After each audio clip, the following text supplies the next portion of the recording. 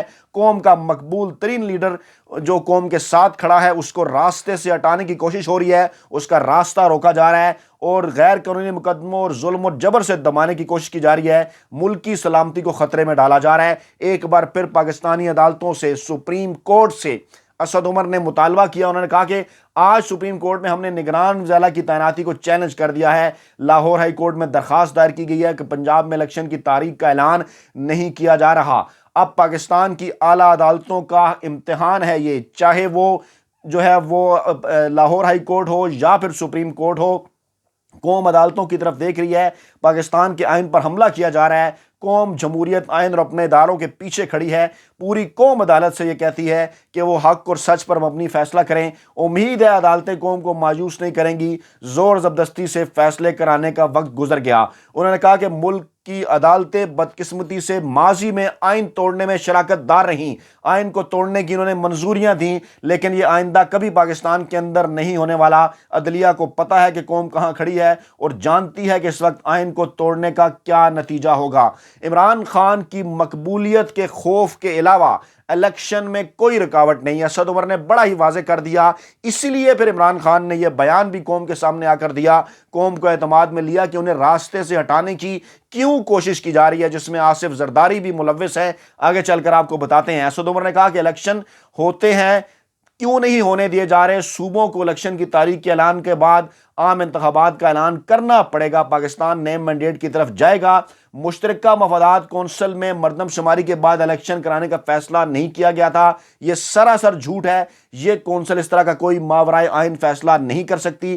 اس وقت عمران خان کی مقبولیت کے خوف کے علاوہ الیکشن کی راہ میں کوئی رکاوٹ نہیں۔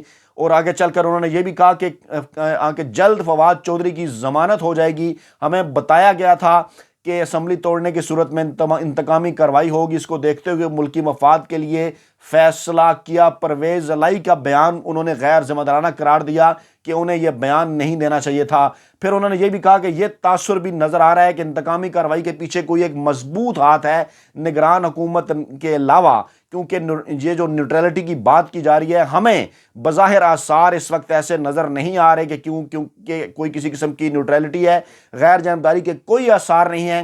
اس کی وجہ یہ ہے کہ ہمارے M N As, M P As کو فون کیا جا رہا ہے، فون کر کے کہا جا رہا ہے کہ آپ کا مستقبل پی ٹی آئی کے ساتھ شاید اتنا روشن اور بہتر نہ ہو، آپ کو خیال کرنا چاہیے، آپ کو دیگر آپشنز کی طرف دیکھنا چاہیے۔ اور یہ بھی انہوں نے کہا کہ فواد چودھری نے 2-3 دن قبل کہا تھا کہ شاید 50% کچھ بہتری ہو، شاید کچھ ایریاز میں بہتر ہو، لیکن مجموعی طور پر ہمیں کسی قسم کی کوئی بہتری نظر نہیں آ رہی۔ یہ بھی تاثر ہے، یہ کہا جا رہا ہے کہ نگران حکومت آنے کے بعد جو ایکشن کیے گئے ہیں، جو انتقامی کارروائیاں کی گئی ہیں، اس سے محسوس ہوتا ہے کہ نگران حکومت کے پیچھے کوئی مضبوط ہاتھ ہے۔ عمران خان نے دوسری طرف ایک اہم ترین بیان دیا اپنے اس انکشاف سے پہلے۔ انہوں نے کہا کہ فواد چودھری کے ساتھ سلوک سے ظاہر ہوتا ہے کہ پاکستان کن غلط راہوں پر چل نکلا ہے۔ فواد چودھری کے ساتھ یہ جو سلوک کیا جا رہا ہے سراسر غیر آئینی اور غیر قانونی ہے۔ یہ سلوک، اس کا اغوا، اس سے دہشت گردوں جیسا سلوک اور ایک بھونڈے سے مقدمے میں فواد چودھری کے جسمانی ریمانڈ سے یہ ظاہر ہوتا ہے کہ پاکستان غلط راہوں کی طرف چل نکلا ہے۔ اس ملک میں اس وقت انصاف کا کوئی نام و نشان نہیں، البتہ قانون جنگل ضرور رائج ہے۔ اگر ریاست اور مجرموں کا گروہ سمجھتے ہیں، ریاست سے مراد تھی عمران خان کی اسٹیبلشمنٹ کی جانب، جی ایچ کیو کی جانب انہوں نے اشارہ کیا کہ ریاست اور مجرموں کا گروہ اگر سمجھتے ہیں کہ خوف کا ماحول قائم ہو اور ہمیں وہ دہشت زدہ کر کے جھکا لیں گے تو وہ سنگین غلطی پر ہیں۔ دہشت گرد گروہ سے مراد عمران خان کا پی ڈی ایم تھا، یہ سیاسی مافیا تھی۔ انہوں نے کہا کہ لوگ اس فسطائیت کے خلاف کھڑے ہونے اور میری جماعت میں جمہوریت کی حکمرانی اور اپنے لوگوں کے انصاف کے اصول کے لیے پوری ثابت قدمی کے ساتھ ٹکرانے کے لیے پورے عزم کے ساتھ تیار ہیں۔ اسی دوران فواد چودھری کے حوالے سے خبر آئی کہ انہیں 14 روزہ جوڈیشل ریمانڈ پر اڈیالہ جیل بھیج دیا گیا۔ مزید جو ہے ان کی جسمانی ریمانڈ کی استدعا آج مانگی جا رہی تھی 8 روزہ، لیکن جو ہے وہ عدالت نے جو ہے وہ انہیں جو ہے وہ جوڈیشل کر دیا اور ان کے اوپر مقدمہ ہے جناب الیکشن کمیشن کے ارکان کو دھمکانے کا۔ اور اس موقع کے اوپر دوران سماعت وکیل بابر اوان جو تھے ان کی جانب سے زبردست قسم کے جو دلائل ہیں وہ سامنے آئے۔ ان دلائل کی تفصیلات جو ہے وہ آپ کے سامنے رکھتے ہیں۔ بابر اوان کا یہ کہنا تھا کہ الیکشن کمیشن صرف اگر منشی کہنے کے اوپر بڑا ہی انہوں نے بات کی ہے کہ الیکشن کمیشن جو ہے وہ نہ ہی جناب علی ریاست ہے اور نہ ہی جناب علی وہ وفاقی حکومت ہے، نہ ہی وہ صوبائی حکومت ہے، لیکن جس قسم کا ایکشن ان کی جانب سے لیا جا رہا ہے وہ انتہائی حیران کن ہے۔ ان کی جو ہے وہ الیکشن کمیشن کے وکیل کے ساتھ ان کی طلق کلامی بھی ہوئی۔ انہوں نے کہا کہ ایٹمی ریاست کو موم کی گڑیا بنا دیا گیا، ججوں کے گھروں تک جانے کا بیان دیا گیا نون لیگ کی طرف سے جس پر کوئی پرچہ نہیں ہوا۔ فواد چودھری کا بیان کسی ایک بندے کا بیان نہیں، ایک سیاسی جماعت کا بیان ہے، الیکشن کمیشن کے ہی نہیں، الیکشن کمیشن کے اعلیٰ عہدیداران کے خلاف مہم چل رہی ہے اس وقت، اور مقصد اس کا یہی ہے کہ وہ بتایا جائے اس قوم کو، اس ملک کو، کہ کس طرح سے الیکشن کمیشن جو ہے وہ اس وقت جو ہے وہ ایک جانبدار پارٹی بنا ہوا ہے۔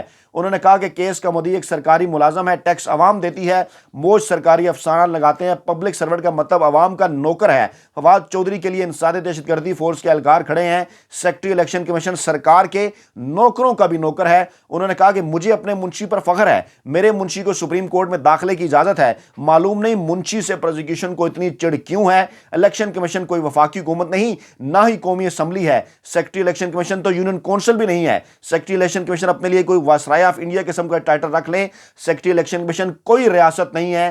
اور فواد چودھری جو تحریک انصاف کے سینئر رہنما ہیں، ان کے خلاف کس نے اختیار دیا الیکشن کمیشن کو کہ وہ فوجداری کارروائی کرے؟ ایسا الیکشن کمیشن کیسے شفاف انتخابات جو ہے وہ کروا سکتا ہے؟ اگر ایسا ہی کرنا ہے تو پاکستان کو ایک بڑی جیل بنا کر سب کو قیدیوں میں شمار کر لیں۔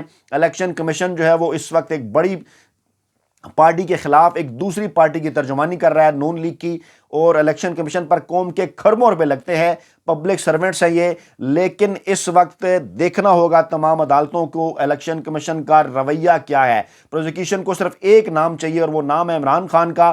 مقصد ان کا کیا ہے؟ مقصد یہ ہے کہ جناب علی کسی نہ کسی طریقے سے لاہور میں بیٹھے ہوئے شخص کا کوئی نام لے لے، تحریک انصاف کا کوئی رہنما، لیکن تحریک انصاف کے رہنما شیر کے بچے ہیں، لاہور میں بیٹھے شخص کا نام نہیں لیتے۔ عمران خان کی جانب ان کا اشارہ تھا، انہوں نے کہا کہ سارے ثبوت لاہور کے اندر ہے، کس طرح غیر آئینی اور غیر قانونی طریقے سے گرفتار کیا گیا فواد چودھری کو۔ جب لاہور ہائی کورٹ ملزم کا پوچھ رہی تھی تو اسلام آباد لے آئے۔ پروزیکیوشن یہ نہیں بتا رہی کہ فواد چودھری سے چاہتے کیا ہیں، اور فواد چودھری نے آگ لگانے کا نہیں کہا اور نہ ہی وکیلوں کے قتل کی اور جو ہے وہ عدلیہ کے قتل کی بات کی۔ ماضی میں سے پہلے لوگ اس قسم کے بیانات بھی دے چکے ہیں۔ یہ بتایا جائے کہ تفتیش 2 دن کے اندر کیا ہوئی ہے۔ یہ صرف اور صرف عمران خان کا نام مانگنا چاہتے ہیں، یہ نام انہیں کسی صورت نہیں ملے گا، اور ہر صورت ہم عدالتی جو ہے وہ کارروائی کے ذریعے یہ کیس جیت کر جائیں گے۔ اور اس اہم ترین معاملے کے بعد، اہم ترین اس سیاسی ڈیولپمنٹ کے بعد، عدالتی ڈیولپمنٹ کے بعد، عمران خان جو ہے وہ ٹی وی سکرینز کے اوپر آئے اور اہم ترین انکشافات ان کی جانب سے کیے گئے۔ عمران خان نے قوم کے سامنے سارا پلان اس سیاسی مافیا کا کھول کے رکھ دیا۔ عمران خان نے کہا کہ پہلے ان کو قتل کرنے کے لیے پلان اے اور پلان بی بنایا گیا۔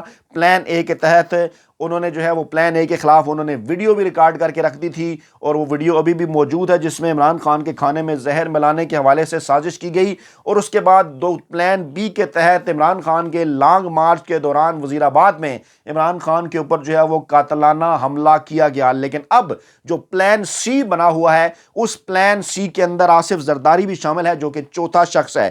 عمران خان اس سے پہلے 3 اشخاص کے نام لے چکے، جس میں شہباز شریف، رانا ثناء اللہ، اور اس کے ساتھ ساتھ جو ہے وہ جنرل فیصل نصیر شامل ہیں، جو کہ جو کہ پاکستان کی خفیہ ایجنسی کے جو ہے وہ ان کے پاس جو ہے وہ اہم عہدہ ہے، لاہور کے اندر جو ہے وہ تعینات ہیں، ان کا باقاعدہ نام ایف آئی آر کے اندر درج کرانے کی بھی کوشش کی گئی، لیکن تحریک انصاف کو کامیابی نہ ہو سکی۔ اور آج عمران خان نے باقاعدہ طور پر چوتھا نام آصف زرداری اس قوم کے سامنے رکھ دیا۔ انہوں نے کہا کہ ایک دہشت گرد تنظیم کو، بالکل عمران خان نے واضح کیا کہ ان کا پلان ہے کسی طرح مجھے راستے سے ہٹایا جائے۔ آصف زرداری نے جو سندھ سے لوٹ مار کی ہے، جو سندھ سے رقم لوٹی ہے، وہ ایک دہشت گرد تنظیم کو دی ہے کہ وہ دہشت گرد تنظیم عمران خان کو قتل کر دے۔ انتہائی خوفناک انکشاف ہے یہ، اور عمران خان کے اس انکشاف کے بعد پاکستانی اداروں کو، عدالتوں کو اس تمام تر معاملے کی تحقیقات کرنی چاہیے، کیونکہ عمران خان نے کھل کر یہ کہہ دیا ہے کہ وہ آخری دم تک مقابلہ کریں گے پاکستانی عوام کے حقوق کی جدوجہد کے لیے،